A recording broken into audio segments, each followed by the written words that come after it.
Deck staining is one of the most frustrating projects for most homeowners. They've tried several products over the years.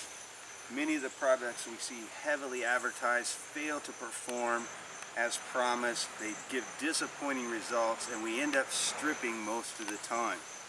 The typical oil-based stains that have always been used for years are great in parts of the country.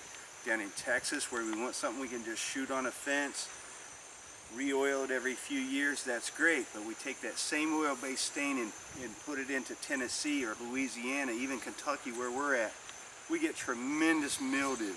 And I don't want to bring out any specific brand names, but the oil-based stains that are well known are not good for mildew-prone environments. So in that case, a lot of people want to choose an acrylic because they're frustrated with the darkening of the oils. Well, the acrylics are a problem too. We had that on this deck. This deck was applied acrylic deck stain available at Home Depot. Was applied 3 years ago and it was in such a state. We'll look at some of the old pictures, but it was in such a state we had to chemically strip it. And when you have to chemically strip, you're going to fuzz the wood up. So then you have to sand the wood.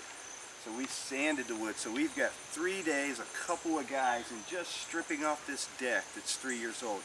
That's a frustration. And this is a common problem that I get on the phone. We're consultants. We talk to people across the country. We sell deck stains. We hear the stories of disappointed homeowners. And we've been contractors ourselves over the years and had homeowners give us thousands of dollars in unnecessary work. How do we prevent this problem? How do we change the course of deck staining? We've got to look at the right product, number one. And that product is One-Time Wood Protector.